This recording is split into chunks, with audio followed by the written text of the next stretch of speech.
Baik,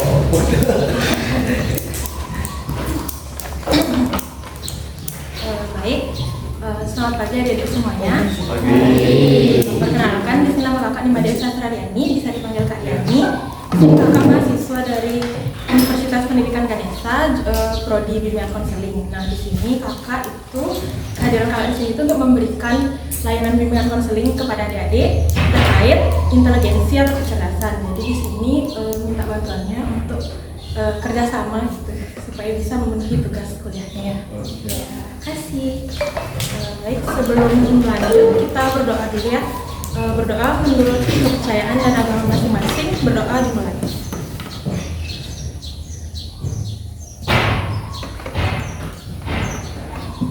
Berdoa selesai. Baik, langsung aja kita ke materinya ya. Jadi di sini kakak di sini mau memberikan layanan klasikal kepada kalian. Layanan klasikal itu merupakan layanan pemberian pencegahan atau sosialisasi terkait materi yang akan kita bahas, yaitu inteligensi. Sebelumnya ada yang udah pernah dengar apa itu inteligensi atau tahu apa itu inteligensi? Belum ya?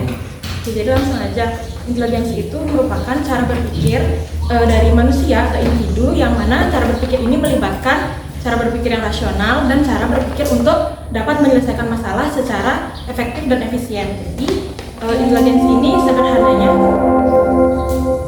saatnya jam kedua dimulai.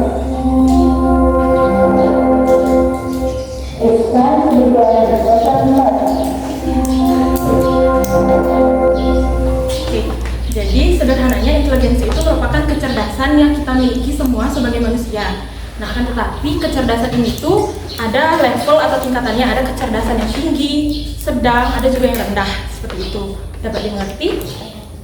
Oke, jadi di sini indikator penting dari inteligensi itu ada dua. Yang pertama itu adalah kemampuan dalam berpikir rasional. Nah, kemampuan berpikir rasional ini bisa kita umpamakan sebagai cara berpikir yang logis dan juga objektif. Jadi di sini kita itu diinginkan agar dapat berpikir secara objektif dan logis. Objektif itu gimana sih? Jadi misalnya siapa namanya? Wisnu. Ya. Ini siapa namanya? Yuda. Nah, Yuda. Jadi misalnya kalian itu punya masalah pribadi nih. Nah, kalian punya masalah pribadi, terus cara kalian berpikir objektif bagaimana? Kalian berpikir objektif itu caranya ketika kalian dikumpulkan di kelas, kalian tuh nggak boleh bawa masalah pribadi itu ke kelas gitu. Misal satu waktu kalian dibikin satu kelompok sama gurunya, kalian nggak boleh bawa masalah pribadi itu ke kelompok karena itu merupakan urusan kalian pribadi. Jadi setelah di kelompok itu kalian merupakan sekelompok tim gitu. Jadi cara berpikir objektif itu adalah tahu membedakan di mana kalian posisinya gitu. Jadi kalau secara pribadi oke, kalian berantem gitu, tapi setelah kelompok kalian harus bersama gitu, ngerjain tugas barengan kayak gitu. Dapat dimengerti? Oke, selanjutnya ada kemampuan memecahkan masalah. Nah, di sini kan umum ya, kalian pasti pernah kan punya masalah gitu kan, pasti punya problem gitu. Nah, di sini kemampuan memecahkan masalah itu maksudnya adalah bagaimana cara kita memecahkan masalah itu secara efektif dan efisien. Jadi, gimana pemecahan masalahnya itu dimulai dari identifikasi, masalahnya itu apa penyebabnya, terus dari mana asal masalahnya kayak gitu. Terus kita analisis gimana sih masalah ini mengakibatkan kerugian apa atau keuntungan apa. Kan setiap masalah itu nggak terus ngasih kita kerugian, bisa jadi dia tuh menjadi pendorong yang baik untuk kita untuk menjadi manusia lebih baik seperti itu. Terus sampai akhirnya kita dapat menemukan solusi yang efektif dan efisien. Solusi yang efektif dan efisien itu bagaimana sih? Jadi solusinya itu dapat meminimalisir kerugian, akan tetapi dapat memberikan keuntungan juga untuk kita seperti itu. Dapat dimengerti? Oke, selanjutnya ini ada contoh orang dengan inteligensi tinggi. Yang pertama itu ada B.J. Habibie. Kalian semua tahu kan B.J. Habibie? Siapa? Presiden. Ya, betul. Jadi di sini kenapa B.J. Habibie itu kakak jadikan contoh orang dengan berinteligensi tinggi, karena dia itu memiliki kemampuan dalam memecahkan masalah secara efektif dan efisien, dan juga kemampuan yang berpikir rasional. Kenapa bisa kita sebut dia mampu berpikir yang rasional dan juga mampu memecahkan masalah secara efektif dan efisien? Dilihat dari bagaimana B.J. Habibie itu diangkat menjadi seorang presiden.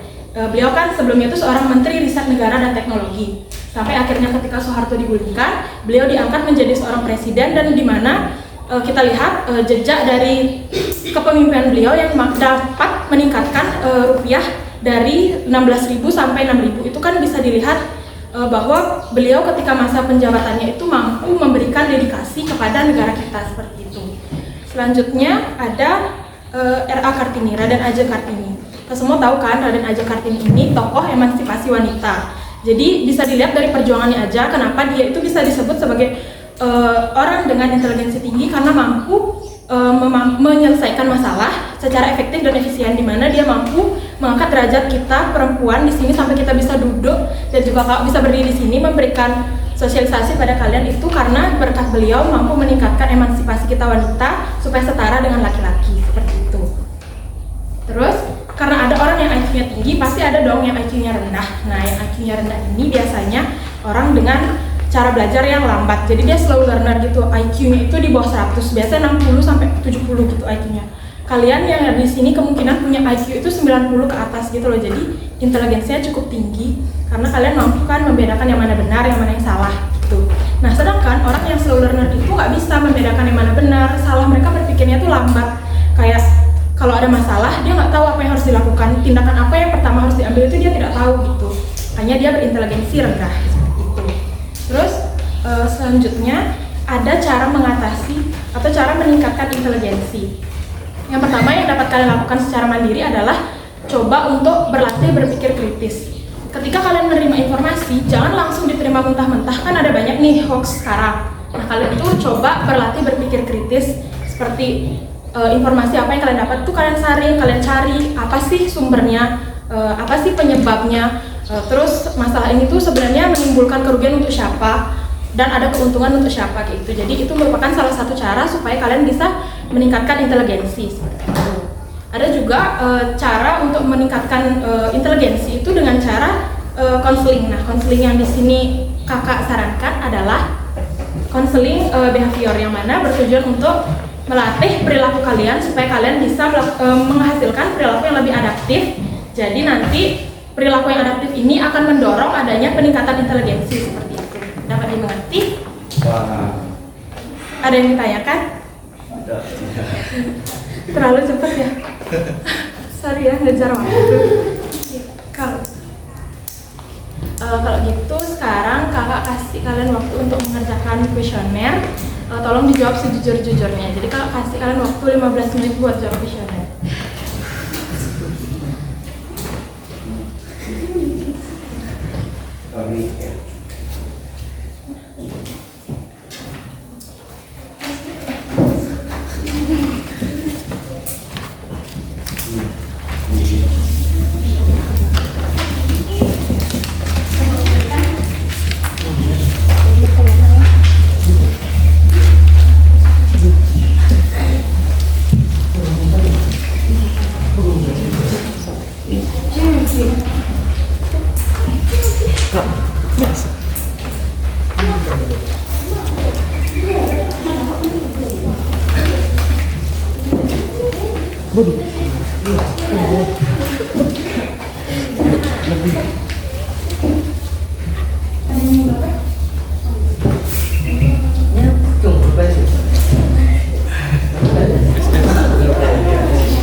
ada pernyataan yang dianggap sulit, boleh nanti angkat tangan aja.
selesai?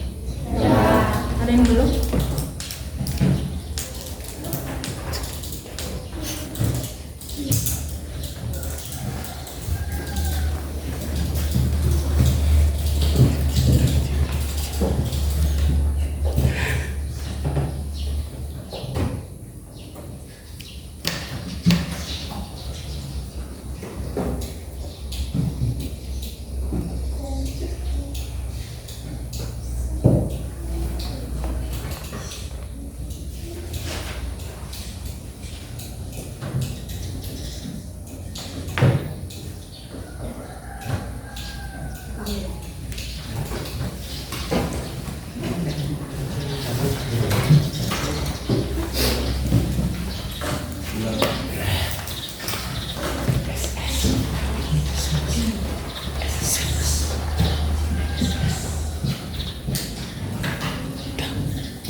Saya